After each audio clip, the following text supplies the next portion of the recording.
Welcome to Chasing Brighter, the podcast created as a guide to make midlife the best life. Are you ready to embrace the next chapter of your life with confidence and excitement?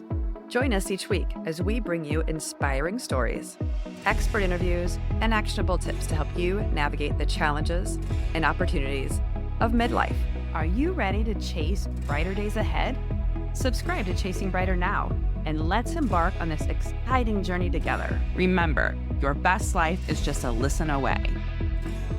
Hi, everybody. Welcome. Today, Kelly and I are going to be talking about how self-care can be the key to unlocking your purpose.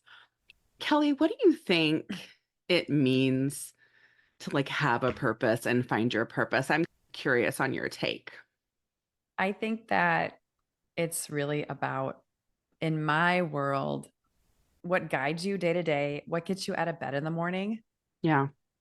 And what is really that driving force that keeps you going, keeps you inspired throughout your life. Yeah. What do you think, Jess? What would you? I think it means so many things to me, right? Because it's especially the roles that we have. So I really truly believe one of my big purposes is to raise kind, compassionate humans, right? Like that role of a mother really gives me purpose. But also just as a woman, it's like finding something that gives your life meaning, fulfillment. And so I think as a mental health therapist, I find a lot of meaning in helping people heal from trauma, and that is incredibly fulfilling in my career. But I think we can have a purpose outside of our career as well. But I think it's like something that brings you deep satisfaction, right? What you're saying, what drives you. I agree with what you're saying. If I think about all the books, a lot of books we've read, Eckhart Tolle comes to mind, A New Earth, where it was really about unlocking your purpose. And I feel like I interpret a lot of the writers who talk about purpose as you have a purpose. And I agree with you, Jess. I think we are multi-purpose people, and there are multiple reasons that, multiple things that drive us and multiple things, because multiple pathways, parallel pathways, right? Because I agree, as a mom, that is my purpose. But for me, and I know you too, we've not chosen that to be our sole purpose. And I think many others, it isn't either. Many others, you have other things that you do, whether you're involved in charities, whether you do a lot of non-for-profit, or you do volunteer work, or you work, anything in between. And I guess it probably applies to dads too. I think too, what kind of was coming to me while I was hearing you talk was also like a spiritual purpose. Yeah. Which it's like, if you're tapping into why are we here on this earth? And so I think it is also can be tapping into something larger than yourself, right? Whether we're talking work, relationships, hobbies, contributing to a community, something spiritual.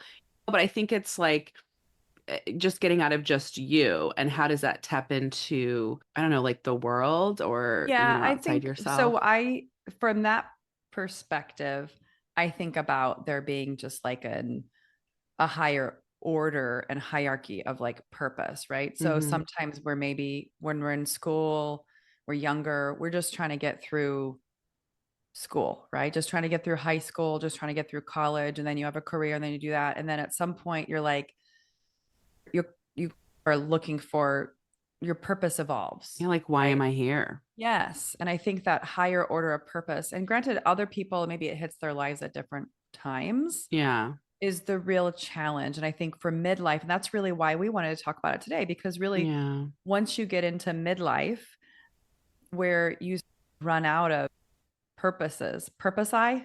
Yeah. And it's about not thinking about these immediate things. It's all about what is that greater purpose.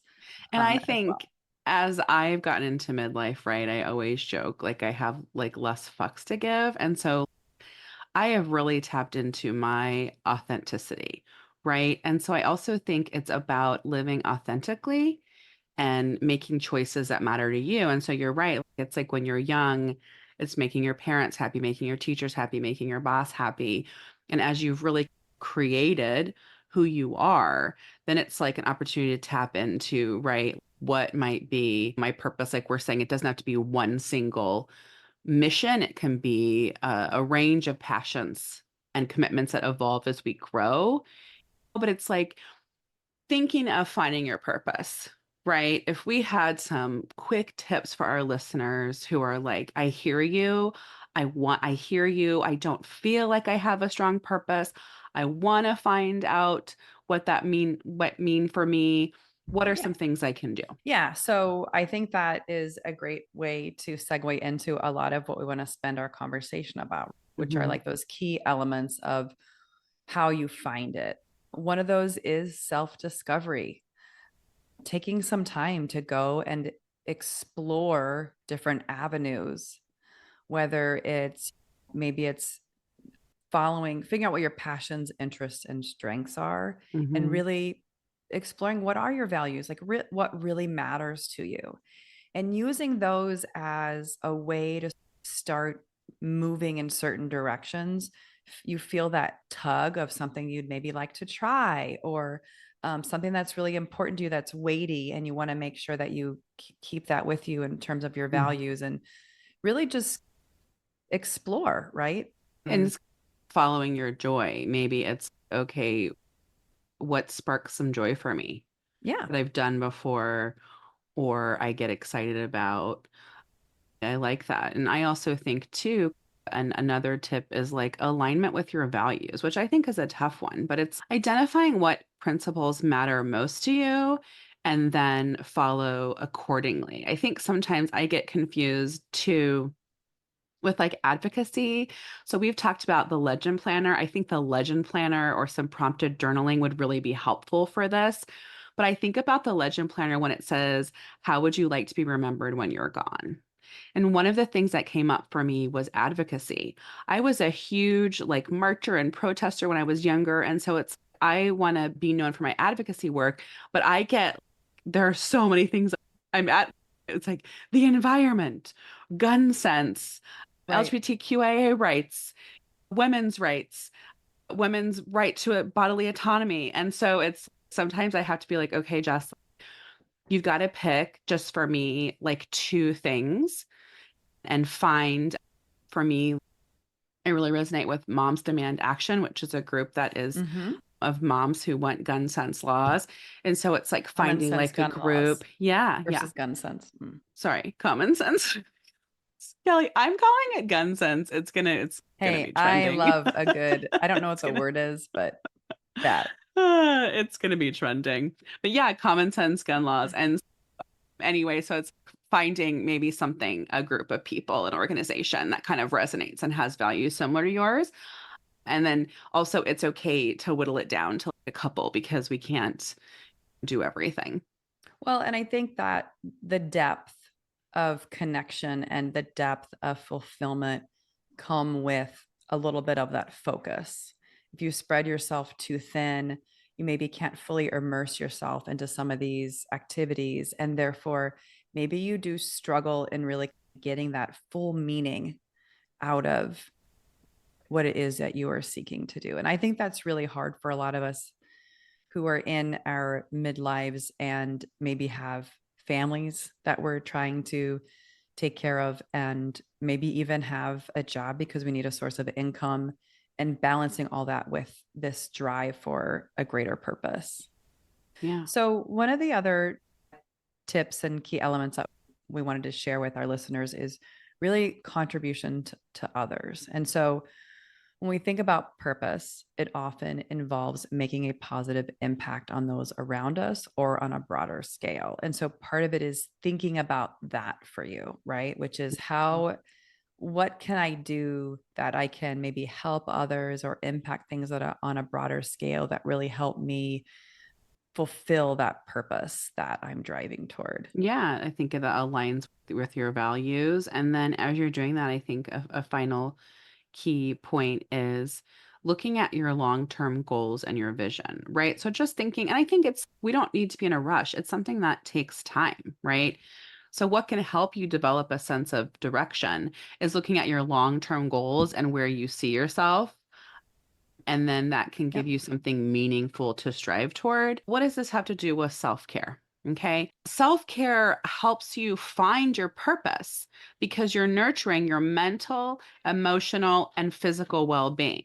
And when you're taking care of yourself, then you're creating clarity and self-awareness. And so we want to look at how can we prioritize rest, reflection, activities to renew your energy. And so looking at what are some systems too that we can set up for self-care, right? What are some stories you have to share on how self-care helped you on your journey? Also, I don't know if you hear this, but this is hysterical. I have a cat beating on the door and meowing ridiculous. I don't know. I don't know if he's headbutting, but the door is shaking intensely and there is meowing Oh. happening. And I'm like, this is hysterical. I don't even know. I think my cat's purpose is to, he thinks it is to be in this room for me to pet him. I don't know. So for me, I think my self care evolves. And in terms of my journey of finding my purpose, part of this is finding my calm. And one of the books I think that really resonates with us is Untamed, which is about Mm-hmm. your knowing. Yeah. And when I think about really just stopping and having time for reflection, part of self care for me really started with doing a lot more hiking or going for long walks by myself and doing a Yeah. lot more introspection and Mm-hmm. reflection. I think that is part of this self care. And you can't explore hobbies and things without really thinking about and sitting with yourself and what do I Yeah. want to try? What would I like Yeah. to explore that I haven't? What is that like little tug and pull in my mind that's, hey, try this or try that? I'm a big fan of just sitting with things. So self care for me is that quiet meditation, hiking, finding some solitude was, I think, from when we first started, even knowing that we wanted to really create Chasing Brighter, that was Mm-hmm. one thing that started with me. How about you, Jess? I think all the systems I have set up for self-care, it's like your toolkit, right? All the things I need to do to create a happy, healthy Jessica. But to look back when I started my own journey exploring what my purpose was, I think reaching for help is a form of self-care, Mm-hmm. whether that's like a therapist, a mentor. So I went to a lot of spiritual healing. I went and saw a Reiki healer, I went and saw a theta healer, and then tapping into that spirituality then brought me toward reading more mindful meditative books, and then that got me onto a regular meditation routine. I think I needed, for any of us starting something new, sometimes we need help, right? And so going to some experts and then hearing their guidance, which then ultimately for me, and also just sleep, right? So making sure I sleep Yep. really well Yeah, and then engaging in a meditative practice. I think you're right. I think getting for me to having the like individual therapy really helped jumpstart or accelerate my own journey and purpose in Yeah. that way, or just being able to see that. And you just learn about yourself a lot. And I think part of the purpose and knowing your purpose is knowing yourself. Yeah. Yeah. And you do that by taking care of yourself. Yeah. Yeah. So, And I think so when we look at, we're really talking about three main practical tips for self-care, which is we're talking about mindfulness, right? A meditative practice, tapping into yourself, sitting quietly. We're talking about physical. You said going for walks. Like for me, I have a very rigid exercise routine because I need that. It helps me stay focused. It reduces my stress. It gives me time by myself. And then that third tip is the emotional, which I shared right too. Like we've gone to therapy, we've gone to energy healers, journaling, those types of pieces of trying to really process our thoughts and feelings. I think those are three key tips that you and I have yeah. in our everyday routine. Yeah. 100%. Well, what I was also going to say though is I think there were a lot of not only people we encountered in our day-to-day life that helped us along the way, but known figures who really Yeah. talk a lot about self-care and really have shared their own journeys of success and finding their own purpose. Yeah. And obviously we have to start with the queen. To me, I think it is the queen of self-care and purpose, and that is Oprah Winfrey. Yeah. Yeah. She's a strong advocate for self-care. We grew up in the Oprah Winfrey Like the show. height of her career. Yeah. Yes. And I think that it's so fascinating because, in a lot of ways, she was ahead of her time with really helping people be vulnerable and feel like they belong, Yeah. and helping people share their stories and exposing us to things, and also sharing her own journey along the way. I think she was the first person I heard of that talked about gratitude, Yeah. right? Yes. Yeah. Yeah. It was before we probably were like mentally ready to like Yeah, I was take like, that in yeah, and your gratitude, you're a billionaire. but I think she also really was such an advocate, not only for self-care, but people who were promoting self-care too, like other authors and writers and thought leaders, and exposing many of us to that during her show, which was pretty awesome. Yeah. I also think about Michelle Obama. She's talked a lot about exercise. You read her Becoming, right? You read Loved it. Becoming. Okay. Yes. Yeah, I know she talked a lot about exercise in the book too, on finding herself after having children, if I remember that correctly in the book. But also just like, she talks a lot about the importance of sleep, setting She does. boundaries. Yeah. And so she talks a lot about self-care as essential for sustaining her energy while pursuing her purpose. And she's a huge advocate for health and education. And so if she's not caring for herself, then she doesn't have the energy, mental clarity, or focus to be able to go on and fulfill her purpose. So just examples of how important that is. Yeah, absolutely. And another one of my favorites is Brene Brown. Yeah. And she's a researcher, she's an author, she's got a podcast, she's got a show on Netflix.